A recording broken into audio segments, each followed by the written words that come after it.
Kira-kira Pak Edi, Pak Edi pernah tidak mengalami satu kejadian yang mistik ya berhubungan dengan keris. Nah ini kita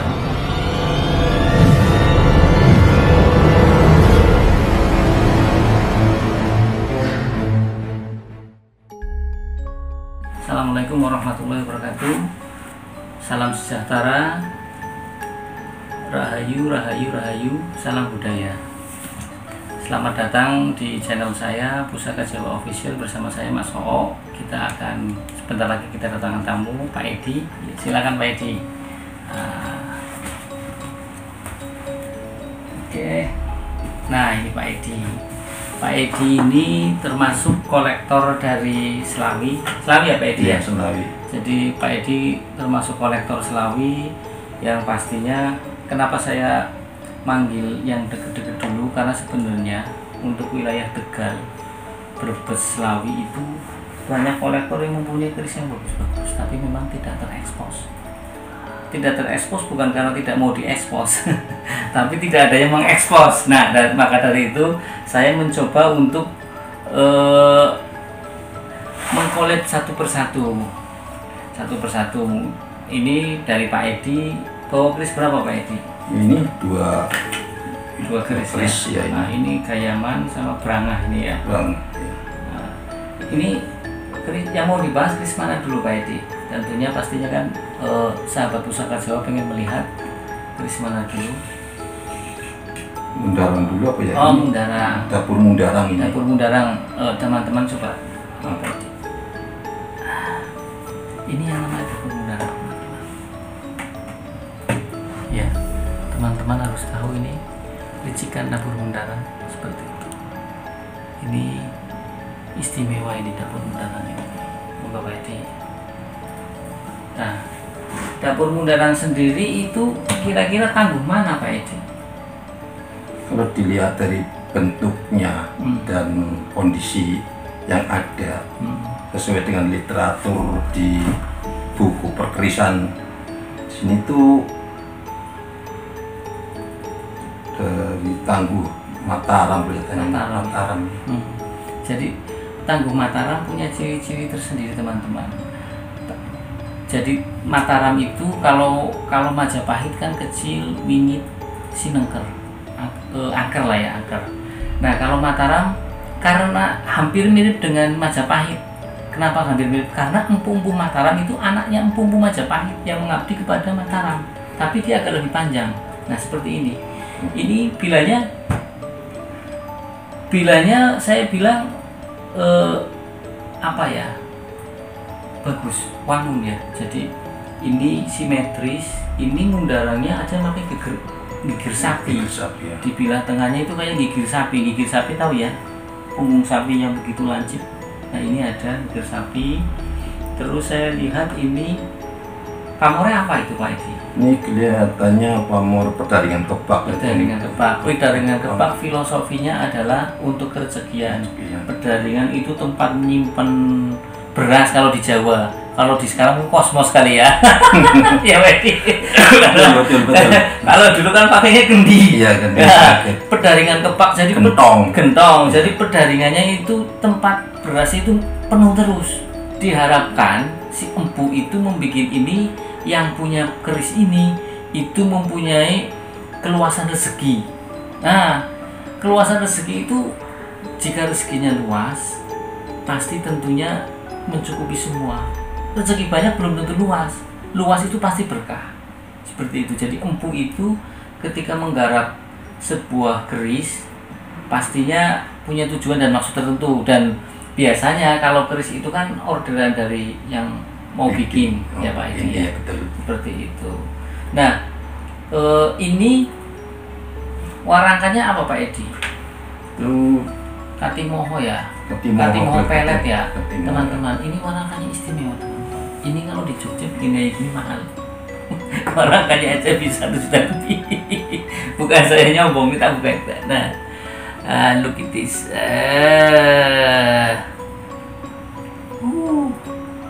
Mantap, warangkannya sudah bagus. Memang Pak Edi itu kolektor yang rajin. Jadi warnanya bisa kena nggo selarakan tumak iki meling-meling begini wong Jawa bilang, orang Tegal bilang.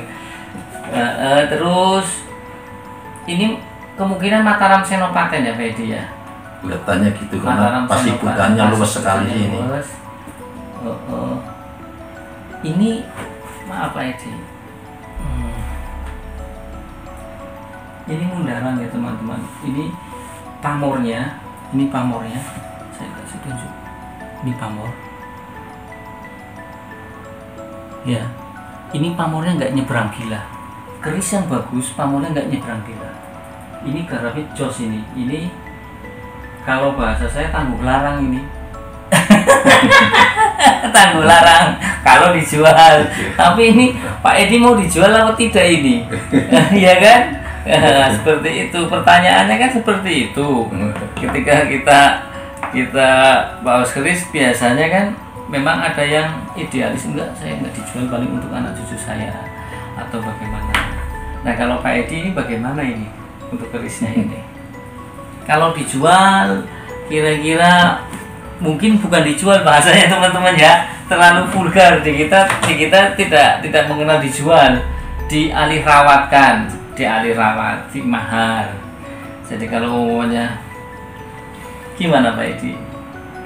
Sementara ini saya masih senang ini. Nah ini dia, ini yang akan seninya seorang hunter kayak saya, yaitu orang yang masih senang bagaimana dirayu supaya melepas barang kesenangannya. Itu seninya orang-orang penghobi itu seperti itu. Masih senang ya Pak Edi? Iya, ini bagus Pak Edi. Senang. Layak untuk buat pameran. Layak. Lihat ditonton. Layak. Itu enak di sawang kewes. Pegangannya juga enteng. Kalau ditangting begini jatuh ke depan. Keris kalau yang enak itu ditangting jatuh ke depan teman-teman. Bukan, kan ada yang berat di bawah, ya kan? Kalau kayak gini, ini sekedar pemberitahuan. Tapi kadang memang selera orang masing-masing ya. Ya mungkin ini memang saya lihat ini Mataram, tapi ini garap bagus Pak Edi karena saya lihat pamornya juga bior itu pamornya jelas, tidak tenggelam. Biasanya kalau keris-keris tangguh Madiunan kan pamornya agak tenggelam, nggak muncul gitu kan. Nah kalau ini pamornya bior, terus kedua tidak nyerang gila. Keistimewaannya lagi gigi sapi ya Pak Edi? Ya, gigi sapi. Nah saya mau tanya nih Pak Edi nih, saya pasti saya nanya kepada beberapa orang, pertanyaan itu akan tetap saya tanyakan. Pencinta keris itu kan senang dengan dua hal, ada tiga Pak Edi. Pertama isoteri, kedua eksoteri, apa yang ketiga yang dua-duanya senang? Apa Pak Edi senang isoteri dalamannya jadi sahabat pusaka Jawa tahu, oh Pak Edi termasuk jenis orang yang suka isoterinya. Apa kedua eksoterinya, visinya saja, dohirnya saja, membersihkan dari karat agar tidak patah atau bagaimana, atau kedua-duanya, isoterinya suka, eksoterinya suka. Kira-kira bagaimana? Kalau selama ini saya mencintai, menyenang itu merawat keris-keris ini, saya dilihat atau ditinjau dari segi eksoteri ya. Dari eksoteri sambil kita menguri-uri budaya Jawa itu. Saya menghormati para empu yang dulu-dulu yang cara bikinnya begini sempurna gitu loh. Saya bisa menikmatilah hasil karya para empu zaman dulu gitu. Jadi memang sementara saya tidak bisa esoteris ya. Kadang kan ada orang yang berpendapat orang pegang keris pasti tiap Jumat dikasih minyak. Seperti kalau Pak Edi dikasih minyak enggak? Ya kalau dikasih minyak sah-sah aja untuk perawatan, minyak gitu. Dalam arti kalau kan orang pakai misik yang tebel. Kalau Pak Edi minyak apa? Enggak pakai misik ya? Misik, minyak itu saya enggak. Pakainya minyak singer ya Pak ya? Ini minyak singer atau baby oil yang sifatnya bening itu. Iya. Jadi enggak menutupi, nantinya menutupi pamor gitu. Nah ini perbedaannya teman-teman. Kalau teman-teman menemukan sebilah keris di salah satu orang yang mempunyai keris, ternyata tidak seperti milik Pak Edi pamornya tidak kelihatan, malah kelihatan tebel dan banyak misiknya, tebel hitam sampai coklat gitu kan. Bilanya bisa anti karat itu anti karat. Itu biasanya pegangnya isoterinya dalemannya, tuahnya ya Pak Edi. Iya, Tapi memang begini Pak Edi, kita main di keris itu kan tidak luput dari dua hal itu, ya kan? Tidak bisa lepas kita main keris. Karena apa? Keris itu beda dengan pisau yang sekali bikinnya tidak pakai doa. Kalau ini kan pakai doa, pasti ada energi-energi yang dimasukkan dengan harapan-harapan si empu mendoakan keris itu sesuai harapan si pemesan, ya Pak Edi ya. Betul. Kira-kira Pak Edi pernah tidak mengalami satu kejadian yang mistik ya berhubungan dengan keris. Nah ini nggak apa-apa. Ini kan terbuat, tapi kan teman-teman tahu Pak Edi tidak melihat isinya. Iya. Pak Edi pernah tidak ketika ada sosok apa yang keluar dan bagaimana? Ini edukasi Pak Edi. Betul. Tapi kalau umumnya Pak Edi pernah merasakan kan, kalau orang Jawa bilang ada sing glutak-glutuk. Iya. Terus kedua ada sing glotakan, dong Jawa ngomong. Terus apalagi ada yang mabur dewek. Iya kan? Nah Pak Edi apa keluar kukus, asap, ya kan? Ya. Coba Pak Edi terangkan coba. Kalau yang saya alami, iya, itu kalau dapat keris-keris sepuh, iya, tapi keris yang tadinya yang rawat orang-orang yang suka esoteris gitu ya, iya, itu biasanya ada pengaruhnya atau auranya itu, aura yang di dalam rumah itu yang menimbulkan suasana itu panas, gitu loh. Jadi rasanya itu panas itu, padahal nggak musim panas atau okay. Suasana tersendiri ada rasanya panas itu loh. Biasanya kalau dapat keris baru. Ya, keris baru gitu. Terus untuk menanggulangi hal seperti itu gimana? Kalau Pak Edi yang biasa lakukan? Ini biar sahabat Pusaka Jawa tahu. Setidaknya begini, saya di sini kan channel ini mengedukasi Pak Edi. Jangan sampai kita juga fanatik berlebihan. Iya betul. Kedua kalau tidak paranoid yang berlebihan terhadap keris. Betul. Iya kan?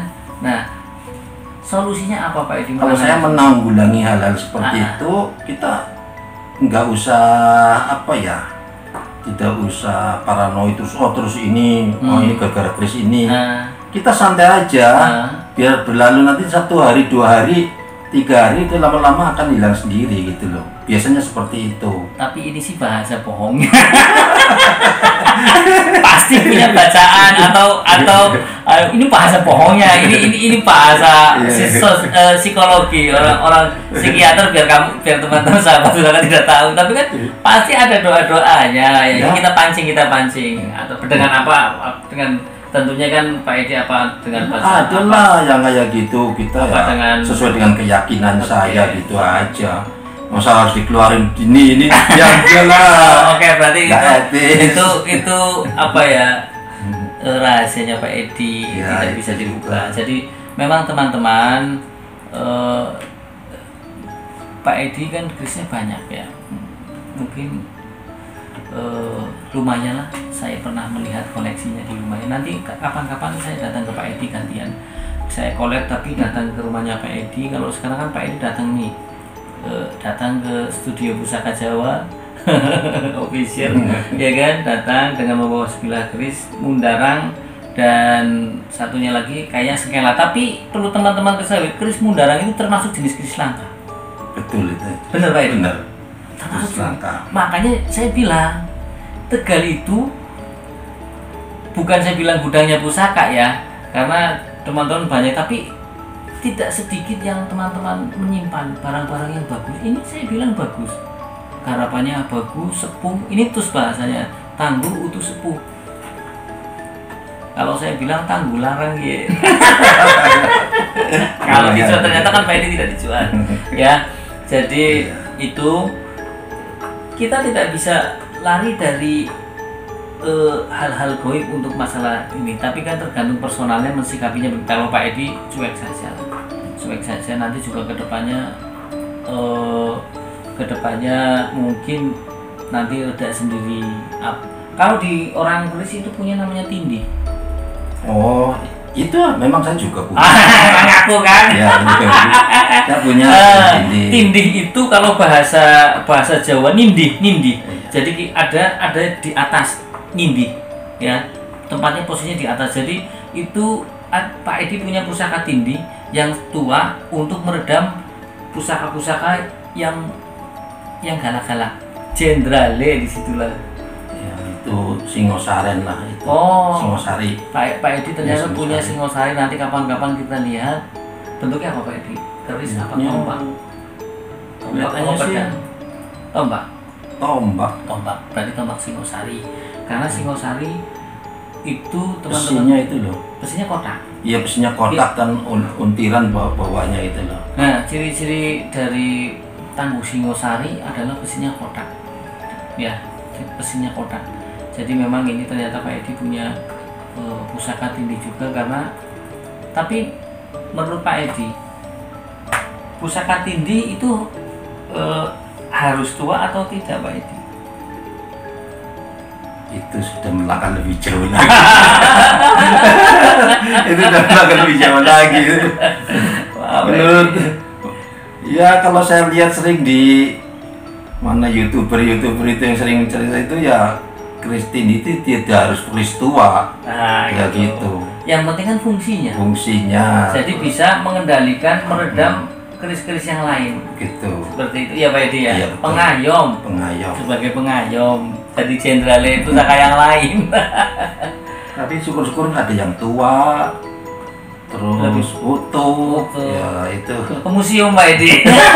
Itu kan bisa dilihat juga. Harganya bisa tus-tusan Pak Edi, tus-tusan juta bukan tus-tusan ribu. Gitu. Ya kan. Nah ini benar memang kerisnya gagah tapi wingit. Kerisnya gagah. Jadi di dunia perkerisan yang gagah dan cantik bukan cuma orang. Keris pun gagah dan cantik. Nanti kapan-kapan tak tunjukin keris yang ayu namanya.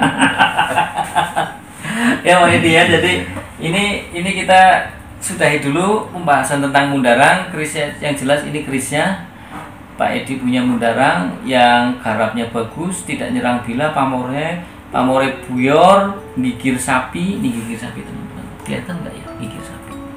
Kalau dari sini. Nah, di tengah sininya gigir. Ya kan, gigir kayak punggung sapi. Rincikannya pun masih utuh, peksinya masih utuh panjang. Masih utuh. 7 cm kali ya, Iya, antara 5 cm karena umumnya 75 cm udah bagus sekali. Apalagi Mataram, kalau dibilang Mataram tahun 1500 lebih, sekarang udah 2020. 400 tahunan lah ya, 400 tahunan. Oke, kita pembahasan tentang oh ya, ini kan kalau ciri-ciri dari Mundarang adalah rincikannya. Rincikannya adalah satu kembang kacang, jalu memet, sama lambe gajah. Ya teman-teman ya, nanti teman-teman bisa tahu. Dan ini gerenang, banyak rincikannya. Oke. Satu lagi apa Pak Edi kerisnya, coba lihat. Teman-teman juga ini apa, sengkelat Mataram juga belakangnya.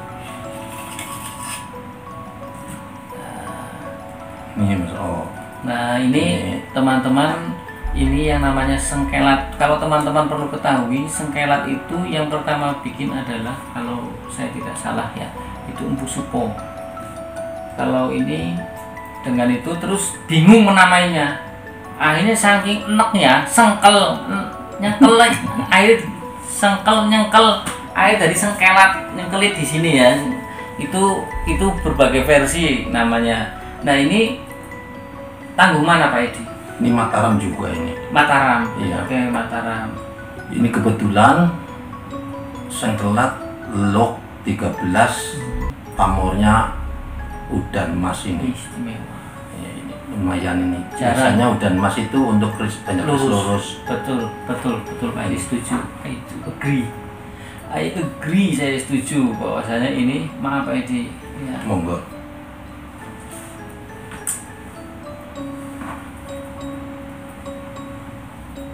Teman-teman, ini pamornya tidak dengan seperti Mundarang ya. Kalau Mundarang kan pamornya kelihatan biru. Apakah ini warangan lama ya Pak Edi ya? Warangan lama perlu dibuka, jadi biar kelihatan bior.